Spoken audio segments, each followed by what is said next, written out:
पुस्तकालय कृष्ण भगवान के सर्वोच्च व्यक्तित्व अध्याय 44 कसाई की हत्या। कंस के पहलवानों ने अपना दृढ़ संकल्प व्यक्त करने के बाद भगवान के सर्वोच्च व्यक्तित्व मधु के हत्यारे ने कैरा का सामना किया और रोहिणी के पुत्र भगवान बलराम ने मुनिका का सामना किया। कृष्ण और चेरा और फिर बलराम और मुनिका ने हाथ से हाथ, पैर से पैर तक खुद को बंद कर लिया और प्रत्येक विजयी होने की दृष्टि से एक दूसरे के खिलाफ दबाव बनाने लगे। वे हथेली से हथेली, बछड़ा से बछड़ा, सिर से सिर, छाती से छाती तक मिलाए और एक दूसरे पर वार करने लगे। जैसे जैसे वे एक दूसरे को एक स्थान से दूसरे स्थान पर धकेलते गए, लड़ाई बढ़ती गई।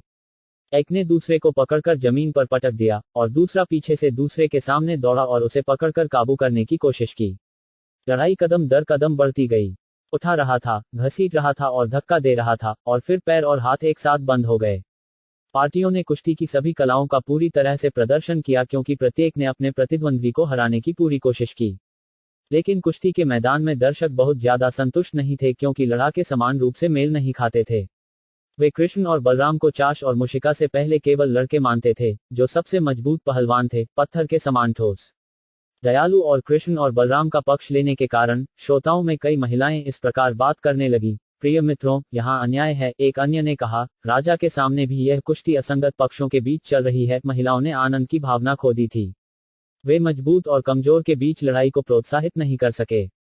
मुनिका और चेरा वज्र की तरह हैं, महान पर्वतों के समान मजबूत हैं, और कृष्ण और बलराम बहुत ही कोमल उम्र के दो नाजुक लड़के हैं। न्याय का सिद्धांत पहले ही इस सभा को छोड़ चुका है। न्याय के सभ्य सिद्धांतों से वाकिफ व्यक्ति इस अनुचित मैच को देखने के लिए नहीं रहेंगे।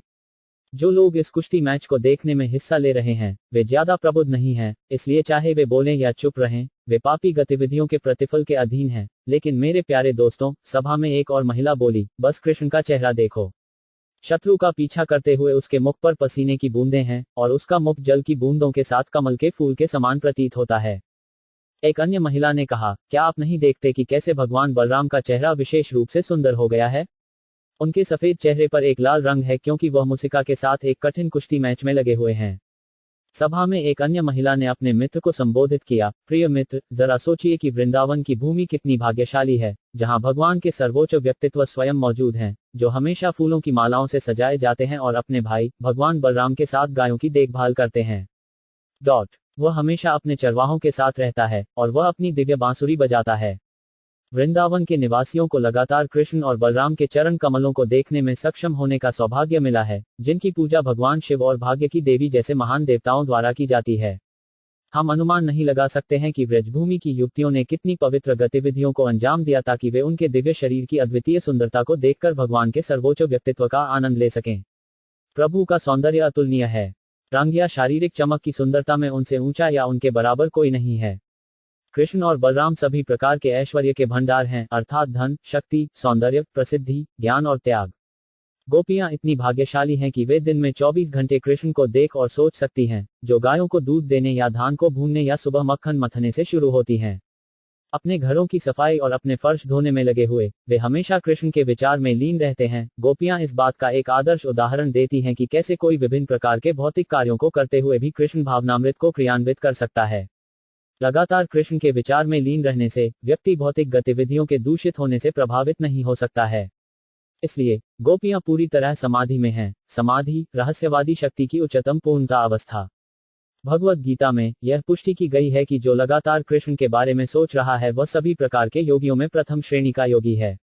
मेरे प्यारे दोस्तों, एक महिला ने दूसरी से कहा, हमें गोपियों की गतिविधियों को सर्वोच्च धर्मपरायणता के रूप में स्वीकार करना चाहिए, अन्यथा वे सुबह और शाम दोनों समय कृष्ण को देखने का अवसर कैसे प्राप्त कर सकते थे? सुबह जब वे अपनी गायों और चरवाहों के साथ चरागाह में जाते हैं और शाम को जब वे उनके साथ लौटते हैं, उनकी बांसुरी बजाते और मुस्कुराते हुए बहुत शानदार। जब भगवान कृष्ण, हर जीव की आत्मा, समझ गए कि सभा में महिलाएं उनके लिए चिंतित हैं, तो उन्होंने कुश्ती जारी रखने का नहीं बल्कि पहलवानों को तुरंत मारने का फैसला किया। कृष्ण और बलराम के माता पिता अर्थात नंद महाराज, यशोदा, वासुदेव और देवकी भी बहुत चिंतित थे क्योंकि वे अपने बच्चों की असीमित शक्ति को नहीं जानते थे। भगवान बलराम पहलवान मुनिका के साथ उसी तरह लड़ रहे थे जैसे भगवान कृष्ण चेरा से लड़ रहे थे और कुश्ती कर रहे थे। भगवान कृष्ण चेर के प्रति क्रूर प्रतीत हुए और उन्होंने तुरंत अपनी मुट्ठी से उन्हें 3 बार मारा। दर्शकों के विस्मय के लिए महान पहलवान को झटका लगा। फिर चेर ने अपना आखिरी मौका लिया और कृष्ण पर हमला किया, जैसे एक बाज दूसरे पर झपट्टा मारता है। अपने दोनों हाथ जोड़कर उन्होंने कृष्ण की छाती पर प्रहार करना शुरू कर दिया, लेकिन भगवान कृष्ण थोड़ा भी परेशान नहीं हुए। एक हाथी से ज्यादा कोई फूल की माला से मारा जाता है। कृष्ण ने जल्दी से चैर के दोनों हाथों को पकड़ लिया और उसे घुमाना शुरू कर दिया, और बस इस केंद्रापसारक क्रिया से चैर ने अपनी जान गंवा दी। कृष्ण ने फिर उसे जमीन पर पटक दिया। चैर इंद्र के झंडे की तरह गिर गया, और उसके सभी सुंदर आभूषण इधर उधर बिखरे हुए थे। मोनिका ने भी बलराम को मारा, और बलराम ने बड़ी शक्ति से प्रहार वापस किया। मुजिका कांपने लगी और खून की उल्टी होने लगी। व्यथित होकर उसने अपनी प्राण शक्ति का त्याग कर दिया, और जैसे तूफान में एक पेड़ गिर जाता है, वैसे ही नीचे गिर गया। दो पहलवानों के मारे जाने के बाद कृष्ण नाम का एक पहलवान आगे आया। भगवान बलराम ने तुरंत उन्हें अपने बाएं हाथ में पकड़ लिया और उन्हें बेरहमी से मार डाला। शाला नाम का एक पहलवान आगे आया, और कृष्ण ने तुरंत एक लात से उसका सिर फोड़ दिया। तोआ नाम का एक पहलवान आगे आया और उसी तरह मारा गया। इस प्रकार सभी महान पहलवान कृष्ण और बलराम द्वारा मारे गए, और शेष पहलवान अपनी जान के डर से सभा से भाग गए। कृष्ण और बलराम के सभी चरवाहे उनके पास पहुंचे और उन्हें बहुत खुशी से बधाई दी। जबकि तुरही बजती थी और ढोल पीटते थे, कृष्ण और बलराम के पैरों की टांगों की घंटियां बजती थीं। वहां इकट्ठे हुए सभी लोग बड़े आनंद में ताली बजाने लगे, और कोई भी उनके आनंद की सीमा का अनुमान नहीं लगा सका। उपस्थित ब्राह्मण परमानंद से कृष्ण और बलराम की स्तुति करने लगे। केवल कंस उदास था, उन्होंने न तो ताली बजाई और न ही कृष्ण को आशीर्वाद दिया। कंस ने नाराजगी जताई कि कृष्ण की जीत के लिए तुरही और ढोल बजाना चाहिए, और उन्हें इस बात का बहुत अफसोस था कि पहलवान मारे गए थे और विधानसभा से भाग गए थे। इसलिए उन्होंने तुरंत बैंड को बजाना बंद करने का आदेश दिया और अपने आदमियों को इस प्रकार संबोधित किया, मैं आदेश देता हूं कि वासुदेव के इन दोनों पुत्रों को तुरंत मथुरा से बाहर निकाल दिया जाए। उनके साथ आए ग्वालों को लूट लिया जाए और उनका सारा धन छीन लिया जाए। नंद महाराज को उनके चालाक व्यवहार के लिए तुरंत गिरफ्तार कर लिया जाना चाहिए, और उस दुष्ट वासुदेव को भी बिना देर किए मार दिया जाना चाहिए।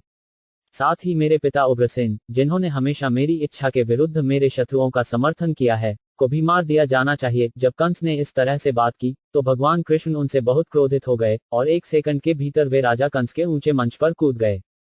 कंस कृष्ण के हमले के लिए तैयार था, क्योंकि वह शुरू से जानता था कि कृष्ण ही उसकी मृत्यु का सर्वोच्च कारण है। कंस ने तुरंत अपनी तलवार खोली और तलवार और ढाल के साथ कृष्ण की चुनौती का जवाब देने के लिए तैयार हो गया। जैसे ही कंस ने अपनी तलवार ऊपर नीचे की, इधर उधर, सर्वोच्च शक्तिशाली भगवान कृष्ण ने बड़ी ताकत से उसे पकड़ लिया। संपूर्ण सृष्टि का आश्रय और जिसकी कमल नाभि से पूरी सृष्टि प्रकट हुई है, भगवान के सर्वोच्च व्यक्तित्व ने तुरंत कंस के सिर से ताज खटखटाया और उसके लंबे बालों को अपने हाथ में पकड़ लिया। फिर उन्होंने कंस को अपनी सीट से कुश्ती के मंच पर खींच लिया और नीचे फेंक दिया। तब कृष्ण ने तुरंत अपनी छाती को थपथपाया और बार बार प्रहार करने लगे। बस कृष्ण की मुट्ठी के प्रहार से कंस ने अपनी जीवन शक्ति खो दी। अपने माता पिता को आश्वस्त करने के लिए कि कंस मर गया था, भगवान कृष्ण ने उसे उसी तरह घसीटा जैसे एक शेर एक हाथी को मारने के बाद उसे घसीटता है। जब लोगों ने यह देखा, तो चारों ओर से एक बड़ी गर्जना की आवाज आई। कुछ दर्शकों ने अपनी खुशी व्यक्त की और अन्य लोग विलाप करते हुए रोने लगे। जिस दिन से कंस ने सुना था कि वह देवकी के 8वें पुत्र द्वारा मारा जाएगा, वह हमेशा अपने हाथ में पहिया लेकर कृष्ण के बारे में सोच रहा था, और क्योंकि वह अपनी मृत्यु से बहुत डरता था, वह उस रूप में कृष्ण के बारे में सोच रहा था। दिन में 4 घंटे बिना रुके खाते भी, चलते फिरते और सांस लेते हुए, और स्वाभाविक रूप से उन्हें मुक्ति का आशीर्वाद मिला। भगवद गीता में कहा गया है, सदा तद्भव भावित। एक व्यक्ति को अपना अगला जीवन उसके विचारों के अनुसार मिलता है, जिसमें वह हमेशा लीन रहता है। कंस अपने चक्र के साथ कृष्ण के बारे में सोच रहा था, जिसका अर्थ है नारायण, जिनके पास एक पहिया, शंख, कमल का फूल और क्लब है।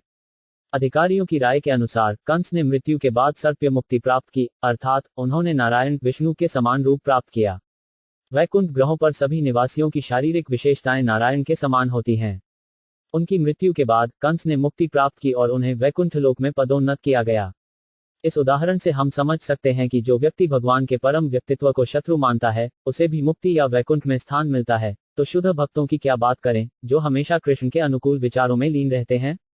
कृष्ण द्वारा मारे गए शत्रु को भी मुक्ति मिलती है और उसे निर्वैयक्तिक ब्रह्म ज्योतिर में रखा जाता है।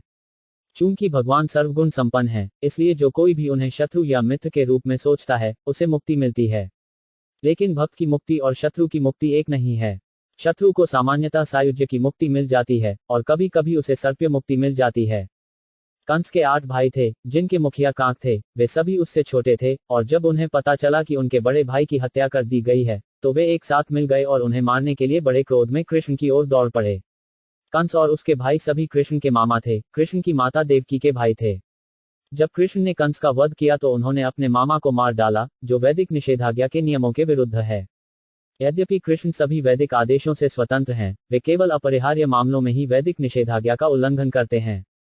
कंस को कृष्ण के अलावा किसी के द्वारा नहीं मारा जा सकता था, इसलिए कृष्ण उसे मारने के लिए बाध्य थे। लेकिन जहां तक के 8 भाइयों का संबंध था, बलराम ने उन्हें मारने का जिम्मा संभाला। बलराम की माता रोहिणी, हालांकि वासुदेव की पत्नी, कंस की बहन नहीं थी, इसलिए बलराम ने कंस के सभी 8 भाइयों को मारने का जिम्मा संभाला। उसने तुरंत एक उपलब्ध हथियार, शायद हाथी का दांत जिसे वह ले गया था, ले लिया और 8 भाइयों को एक के बाद एक मार डाला, जैसे शेर हिरण के झुंड को मारता है। कृष्ण और बलराम ने इस प्रकार इस कथन की पुष्टि की कि भगवान का सर्वोच्च व्यक्तित्व पवित्र लोगों को सुरक्षा देने और दुष्ट राक्षसों को मारने के लिए प्रकट होता है, जो हमेशा देवताओं के दुश्मन होते हैं। उच्च ग्रह प्रणालियों के देवताओं ने फूलों की वर्षा की, कृष्ण और बलराम को बधाई दी। देवताओं में भगवान ब्रह्मा और भगवान शिव जैसे शक्तिशाली व्यक्तित्व थे, और सभी कंस की मृत्यु पर अपनी खुशी दिखाने में एक साथ शामिल हुए। स्वर्गीय ग्रहों से ढोल की थाप और फूलों की वर्षा हो रही थी, और देवताओं की पत्नियां परमानंद में नृत्य करने लगीं। कंस की पत्नियां और उसके 8 भाई अपने पतियों की आकस्मिक मृत्यु से दुखी थे, और उन सभी ने अपने माथे पर चोट की और आंसू बहाए।